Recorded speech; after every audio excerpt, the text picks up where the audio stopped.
बिहार विधानसभा में नेता प्रतिपक्ष विजय कुमार सिन्हा ने कहा कि लालू प्रसाद, तेजस्वी यादव और नीतीश कुमार हमेशा से अति पिछड़ों का अपमान करते रहे हैं और उन्हें धोखा देते रहे हैं। कांग्रेस की गोद में बैठकर सत्ता सुख को भोग रहे हैं और राजद जदयू ने केवल जेपी कर्पूरी लोहिया का ही नहीं बल्कि दलित, पिछड़ा और अति पिछड़ा महिला का भी अपमान किया है। कांग्रेस का चरित्र सदा ही पिछड़ा और अति पिछड़ा विरोधी रहा है। यह वही कांग्रेस है जिसने 1953 में पिछड़े वर्गों के लिए गठित काका कालेलकर कमेटी की 1955 में आई रिपोर्ट को 45 वर्षों तक ठंडे बस्ते में रखा। न पिछड़ा वर्ग आयोग का गठन किया, न ही पिछड़ों को सरकारी नौकरियों में आरक्षण ही दिया। उन्होंने आगे कहा कि जनता पार्टी की उस सरकार ने 1978 में मंडल कमीशन का गठन किया, जिसमें भाजपा के अटल आडवाणी भी शामिल थे। 1980 में पिछड़े वर्गों को सरकारी नौकरियों में 27% आरक्षण देने के लिए आई मंडल कमीशन की रिपोर्ट को कांग्रेस ने 10 वर्षों तक दबा कर रख दिया। अंततः भाजपा के सहयोग से गठित बीपी सिंह की सरकार ने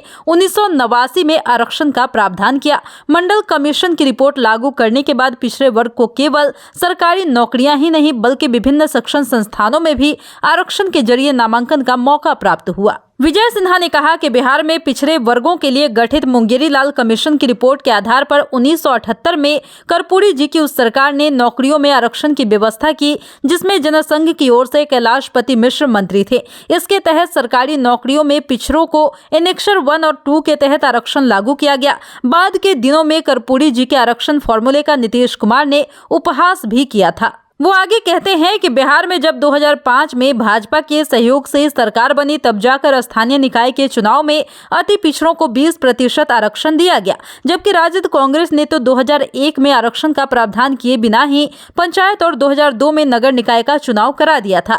आज भाजपा की वजह से ही 1800 से ज्यादा अति पिछड़ा समाज के मुखिया चुनकर आए हैं और अपनी महत्वपूर्ण भूमिका का निर्वहन कर रहे हैं। राजद कांग्रेस ने तो 27 वर्षों तक पंचायत का चुनाव ही नहीं कराकर अति पिछड़ों की हकमारी की है, जिसके साथ आज नीतीश कुमार भी है।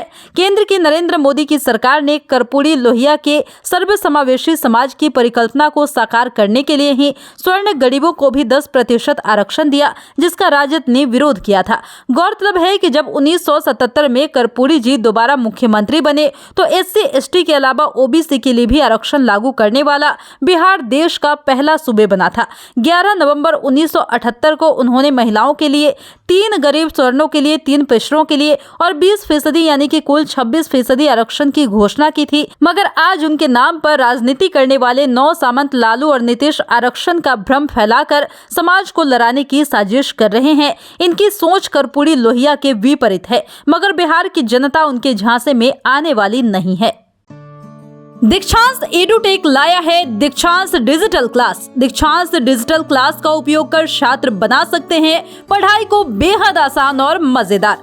दीक्षांत डिजिटल क्लास को स्कूल में बैठकर देखना है तो पेन ड्राइव और स्मार्ट टीवी बनेगा सही माध्यम। चलिए अब ये भी जानते हैं कि दीक्षांत डिजिटल क्लास का फी स्ट्रक्चर क्या होगा।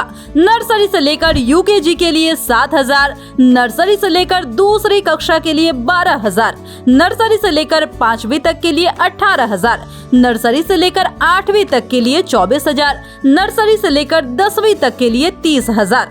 अगर आपको डेमो करना है तो उसके लिए आप दीक्षांत डिजिटल क्लास के YouTube चैनल को विजिट कर सकते हैं। हमारे YouTube चैनल को सब्सक्राइब और Facebook पेज को लाइक करना ना भूलें। धन्यवाद।